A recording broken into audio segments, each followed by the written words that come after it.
I'm not dependent on punch power, you know. You know what, it takes a lot more than that to be a great fighter. A lot more than that to be a great fighter, so there's various ways I'll win. But I got the fighter spirit, and that's how I'll go in there and break him down with my spirit. After this. But he can't though. That's what I'm saying. Like, he's not even equipped to fight this dude. He's not. It's going to have to be a bunch of stuff in there. Joshua will punish this man. It's impossible for somebody like Anthony Joshua, who is so big and so strong, to even think he's going to take it easy. Because even if he tries to take it easy, he's so powerful, so strong that even those punches that are being easy are still going to... Anthony Joshua issues a blunt warning to Jake Paul at the press conference, calling him delusional for believing he can win. He makes it clear that this matchup is primarily a financial opportunity, a business decision rather than a competitive challenge. Joshua... Yeah, I deliver what I was supposed to deliver years ago. I deliver what they ran from. I deliver what he asked for $50 million for. I'm going to give him a $50 million knockout. I honestly listen to what people say sometimes. They're avoided, this person's running. I honestly think some people are deluded. Really, I do think that they've got some sort of a long-term concussion, because no one's running. In terms of 50 million, I'm a businessman. If there was 50 million on the table. Chris Algieri explains that this matchup gives Anthony Joshua an ideal route back into action. After a stretch of inactivity following his previous defeat, Joshua can use this fight to rebuild sharpness, restore confidence, and regain momentum. The bout offers a high purse with minimal competitive danger, functioning almost like a controlled return to work. Algieri highlights that Joshua gains financially, mentally, and physically, making the... What are we talking here? Like, it's going to be an exhibition? No, it's a fight. You're a heavyweight. You're calling out heavyweights. You're calling out a heavyweight. You're calling out Anthony Joshua, former world champion. You're calling him out on short notice. It's a fight. You're going to wear 10-ounce gloves, and you're going to fight 10 rounds, and that's what it is. I don't understand any idea of anything else. Oh, it's going to be 8-2s? Is it going to be 15-ounce gloves? What the hell are we doing? This is boxing. You want to fight a real guy? You're fighting a real guy, which I am very respectful, and I respect the hell out of Jake Paul if he does step in the ring with Anthony Joshua. No matter what happens, kid's got balls of steel, and I applaud you. Well, the reason I say we don't know yet because Jake Paul has fought in his last fight with Gervonta Davis was going to be an exhibition. They had to do that because of the weight difference. This is still a weight difference here. I mean, Anthony. No, there's not. No, it's not. It's heavyweight. It's the same weight class. Well, what do you consider Jake Paul? Cruiserweight or heavyweight? Heavyweight. How much did he weigh his last fight? He's fought at cruiserweight. He's also fought at heavyweight. Against Tyson was at heavyweight. What was his last fight? He's a cruiser. He's a heavyweight. What was he his was last too. fight? It was his last Mike fight was Tyson. at cruiser against Chavez. Whatever, you know what I mean. Like the reason Gervonta Davis fight. He fought Chavez after Tyson. I guess Tyson was that long ago. Wow. Yeah, it was a year ago. This week, I was looking at my Instagram memories. I was in Dallas, Texas, getting ready for me pooping my pants on Netflix. That was about a year ago. Exhibition.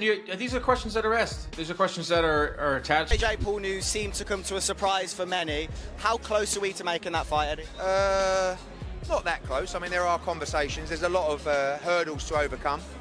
But if he's serious about the fight, and if it can get made, there's a very good chance we'll do it. Is it on Netflix, and what did DAZN have to say of the fact that it made? One of the hurdles to overcome. But we were going to have an 8-round run out in December. Just so happens it might be against Jake Paul.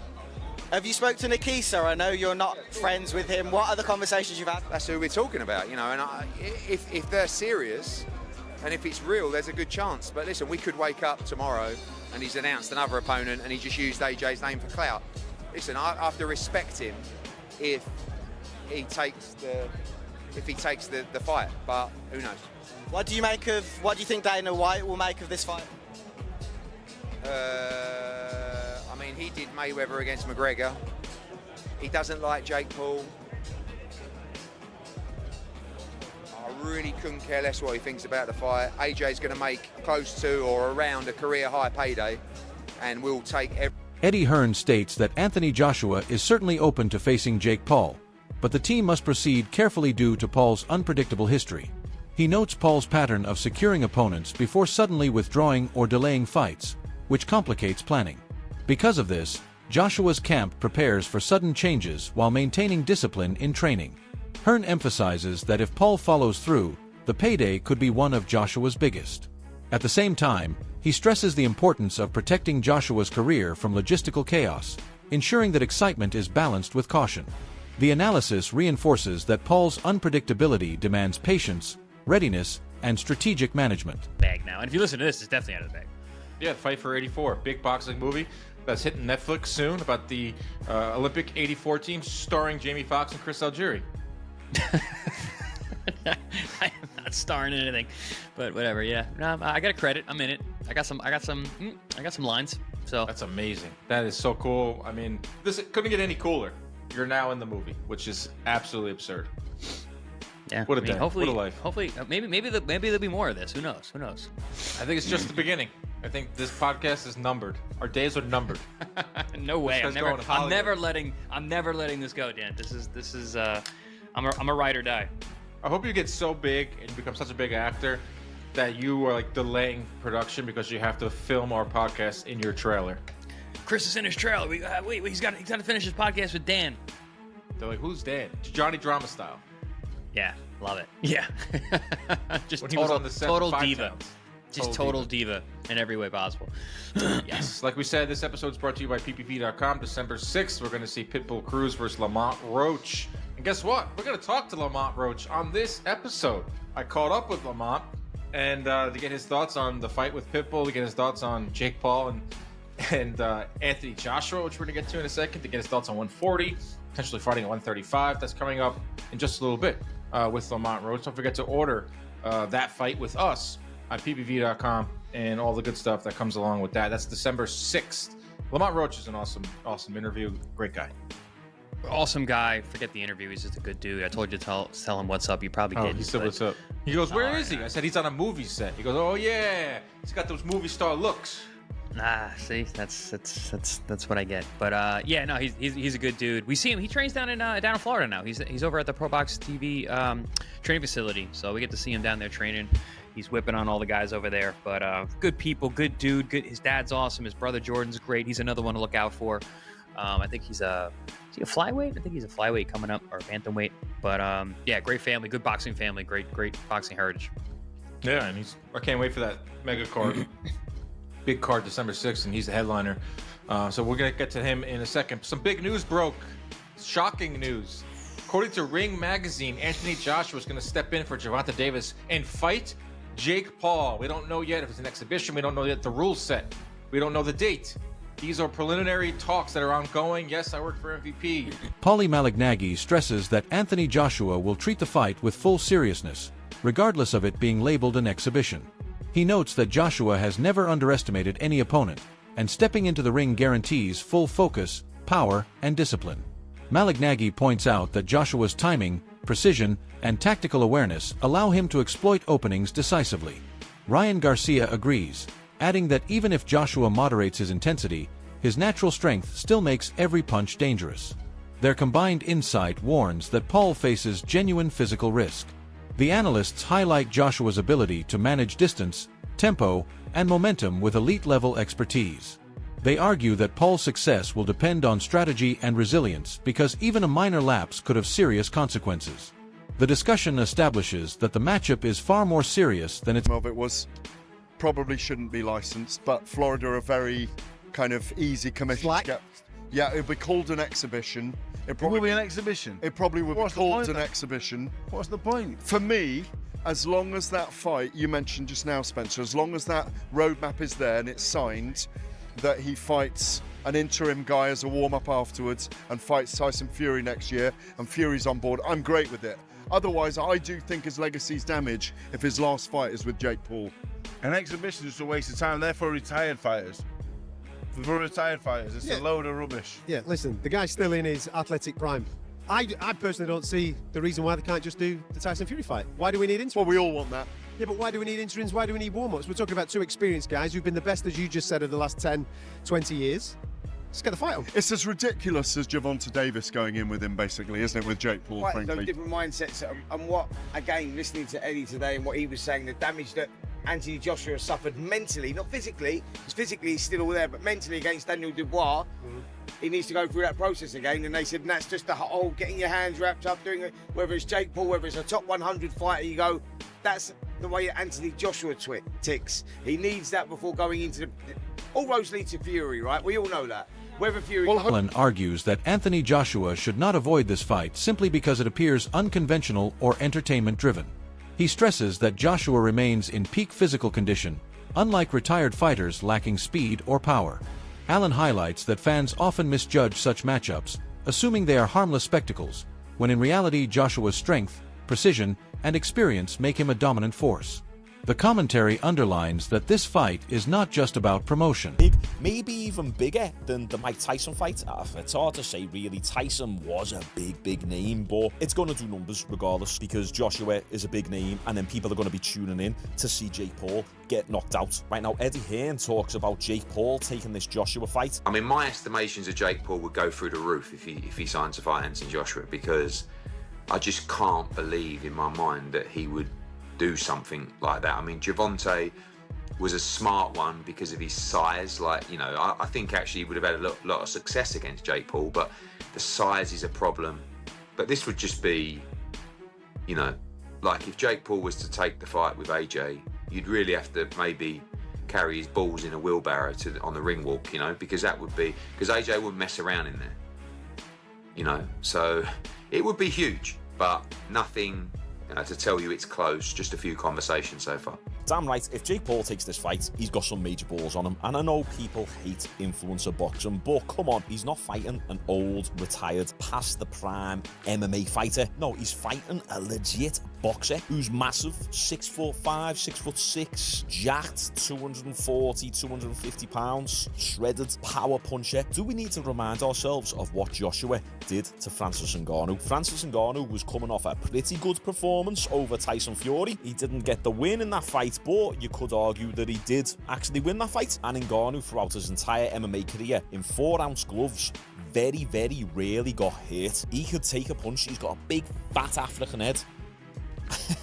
Big, thick neck, traps, back. He just can't really be hit. And look what Joshua did to Ngannou. Out cold. So what do you think Joshua is going to do to Jake Paul? Jake Paul better start loading up on that Trenbolone. He needs to start eating Anavar like Skittles. Commentators explain that Jake Paul is stepping into a fight against someone closer to his level in terms of current activity, rather than older or retired fighters he has previously faced. While this provides a challenge fans have long anticipated, it also raises the physical stakes significantly.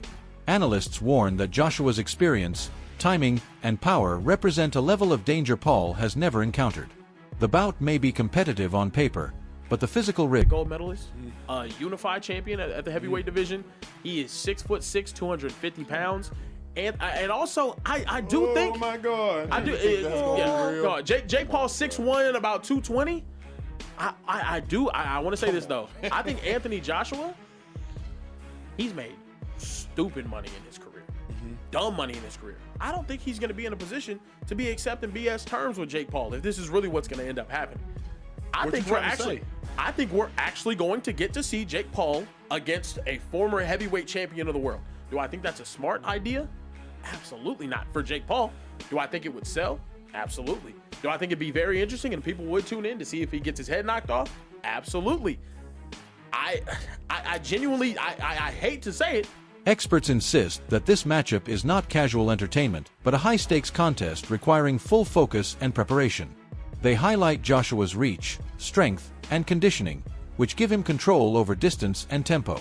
While Paul is confident, he enters a ring where misjudging a former champion could have real consequences. Analysts note that Joshua's years against elite heavyweights sharpened his timing, defense, and ring IQ, giving him the tools to neutralize unusual or awkward styles. The discussion reinforces that this fight tests Paul's true capabilities and that Joshua's pedigree makes the challenge both technical and dangerous. Probably sees what Alexander Usyk, who's now the undisputed, one of the greatest heavyweights of all time now after beating all these guys. He was a smaller guy.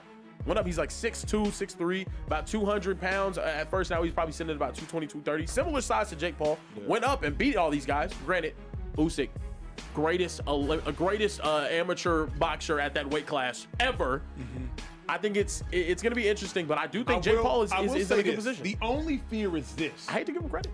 If Jake Paul gets his block knocked off completely. Yeah, very possible. The Jake Paul experiment is over. It's a wrap. Because if you step into the ring, everybody thus far is wondering and has wondered, like, what would happen versus a legitimate boxer? Yeah. And in their relative shape. Not a 50-year-old Floyd. Yeah. Not a 60-year-old Mike. We've all asked ourselves, well, what happens if you fight a real fighter? The problem is, once you fight a real fighter and you get beat down, the hypothesis is gone. So now we don't need to wait to see the experiment. Y'all know what we do every year. We say the best college team could beat the worst NFL team. Yeah. And it's a fun debate. Yeah. Because if you don't really know ball, if you don't really know ball though, you'll be like, man, but if 10 players on Georgia would start for the Cleveland Browns right now. But if they actually... Ade Oladipo explains that this fight ranks among the biggest spectacles in the sport, drawing massive attention from fans and media. He notes that Anthony Joshua's reputation as a former heavyweight champion and Olympic gold medalist adds legitimacy and excitement, creating worldwide anticipation. Fans expect dramatic exchanges and the possibility of a decisive knockout, elevating the intensity. Oladipo highlights that Joshua's skill, experience, and power guarantee that the fight will be taken seriously, not treated as a mere show. The combination of Joshua's global profile and Paul's popularity drives huge interest, making the bout a central topic across the boxing world and mainstream platforms.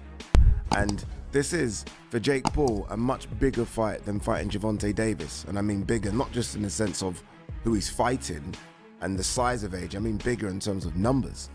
Like Jake Paul versus AJ does way bigger numbers for me than Gervonta versus AJ. I think this actually does bigger numbers than Terence Crawford versus Canelo. I really do. I think this is, again, if it makes money, it makes sense. Let's talk about the negativity. And look, I get it. Like, if you're like me, I still believe, and look, some might say, well, AJ's just going to pick up, who knows what the numbers are, 80, 100 million, right? And then continue on his trajectory or career to potentially become a world champion again. I don't like this pause. This is just me. I still believe that AJ can do damage in the heavyweight division. I believe that. Again, some people are like, no, he's done. Okay, cool. I believe that AJ can do damage again. I look at the heavyweight division and I remove Alexander Usyk from it, and I'm like, AJ can beat a lot of those guys. So I like the idea of AJ staying busy and having real fights against real heavyweights. So I'm not a fan of this pause, especially considering that we've not seen AJ in the ring since September 2024. It's a long time. It's a long, long time. So if AJ has this fight, we're not going to see AJ in the ring properly until the spring. A long, long time. If AJ was busy, and then had this fight in between, I guess I wouldn't be too bad with it. I get it, right? If someone knocks on your door and says, do you want to fight Jake Paul for 100 million? You're like, you'd be stupid to say no. No, I don't want that 100 million for what would be and will be